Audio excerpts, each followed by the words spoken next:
Ada satu perang yang sangat penting dalam 5 Hijriah, yang perang ini kelak akan dikenang sebagai salah satu peperangan yang paling sulit di dalam Islam. Ada yang tahu namanya? Namanya Perang Khandaq. Perang Khandaq artinya perang parit, terjadi pada 5 Hijriah, dan ketika itu 10.000 orang-orang kafir Quraisy mengumpulkan pasukan Ahzab namanya. Ahzab ini artinya apa? Koalisi. Jadi pasukan-pasukan yang berkumpul satu sama lain dari kaum-kaum, mereka berkumpul kemudian 10.000 orang berjalan dari Mekah ke Madinah, pengen menghancurkan Islam, membunuh Muhammad sallallahu alaihi wasallam. Maka pada saat itu ketika mereka datang ke kota Madinah, 6 hari lagi mau nyampe, ini kabar bocor oleh intelijennya Rasulullah sallallahu alaihi wasallam. Lah kenapa? Intelijen Rasul canggih. Siapa intelijennya Rasul? Malaikat Jibril. Paham teman sekalian? Malaikat Jibril ngasih tahu, ini ada 10.000 pasukan mau datang ke sini menghancurkan Madinah, membunuh Muhammad. Maka silakan bikin sebuah rencana counter attack. Rasulullah kemudian mengumpulkan para sahabatnya, lalu kemudian hitung ada berapa pasukannya. Para sahabat bilang, ya Rasulullah, kami cuma ada 3.000 ya Rasulullah. Coba lihat, secara logika 10.000 lawan 3.000, yang menang siapa? Yang menang siapa kira-kira? Secara logika 10.000. Tapi Rasul bilang, jangan khawatir, jangan putus asa, ada yang punya ide di antara kalian. Salman Al-Farisi angkat tangan, ya Rasulullah, kami punya ide. Gini, dulu kami di Persia, ketika kami melawan pasukan yang jumlahnya jauh lebih besar daripada kami, maka kami buat parit. Dan di parit itulah kemudian kami berlindung, kami gali tanah, kami taruh di atas, kami dapat tempat yang lebih tinggi, kami tempatkan pasukan pemanah di sana, kami panah mereka, walaupun kami tidak yakin sekarang bisa menang atau tidak, karena perbedaan pasukan terlalu banyak ya Rasulullah. Rasul katakan, gak ada masalah, buat paritnya. Maka dibuatlah parit mengelilingi kota Madinah sebelah utara sejauh 8 km. Bayangkan gali parit 8 km, bukan di Indonesia. Indonesia pakai cangkul selesai, gali parit di Arab pakai cangkul, patah cangkulnya. Gali parit di Arab pakai lembing, karena batu semua, hancurkan batunya, naik tarik ke atas. Dan yang namanya paritnya ada spesifikasinya. Kata Salman, ya Rasulullah, lebarnya harus 5 meter, dalamnya harus 3 meter. Lah kenapa sepanjang itu? Supaya kuda nggak bisa lompat, kalau lompat jatuh nggak bisa naik lagi 3 meter. Maka 5 meter, 3 meter. Hitung saja berapa kubik tanah harus diangkat ke atas. Dalam kondisi seperti itu 6 hari lagi mau nyampe. Kira-kira mereka stres atau tidak? Kaum muslimin stres. Lah kenapa stres? Jumlahnya cuma 3.000, gali parit 8 km, 6 hari lagi pasukan nyampe, itu pun belum tentu menang.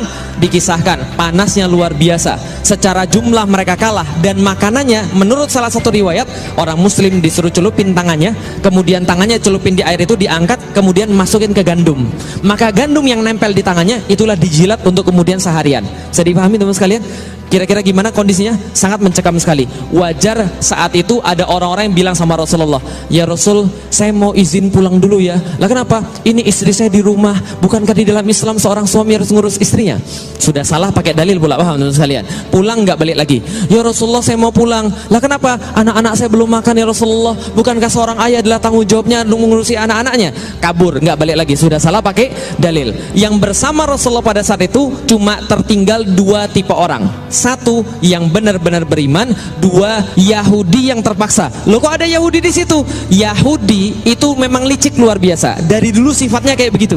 Lah kenapa? Mereka bilang sama Rasulullah, kami akan membantu karena kami warga Madinah. Ternyata mereka sudah kong kali kong sama pasukan Ahzab. Mereka bilang, nanti kalau kamu datang, kamu akan serang kaum muslim dari depan, kami akan ganggu istri-istri mereka dan anak-anak mereka, kami akan ancam bunuh, dan kami akan ancam mereka untuk diperkosa, sehingga mereka tidak tenang. Maka muncul di dalam Al-Quran, dalam surat Al-Ahzab, menggambarkan peperangan ini, ja'akum min fawqikum wa min asfala minkum. Dan ketika datanglah kemudian mereka dari depan kalian dan dari belakang kalian, itzaghatil absara, ketika kalian bergetar pandangannya, wa balaghatil qulubul hanajir, dan sampai kemudian jantung sampai ke tenggorokan, wa tadzunnuna billahi dzununa, dan Anda banyak prasangka pada Allah Subhanahu wa taala. Allah sudah pergi meninggalkan kita, Allah enggak perhatian lagi pada kita, kita tidak akan dimenangkan oleh Allah Subhanahu wa taala. Ini yang kejadian.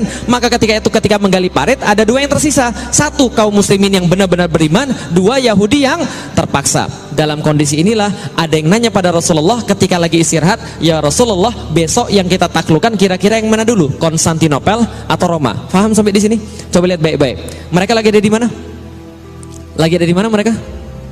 Di Madinah. Lihat ya, betapa kemudian mental para sahabat luar biasa. Mereka lagi ada di mana? Madinah. Konstantinopel, Roma. Pertanyaan saya sederhana. Sahabat sudah pernah pergi ke kota Konstantinopel?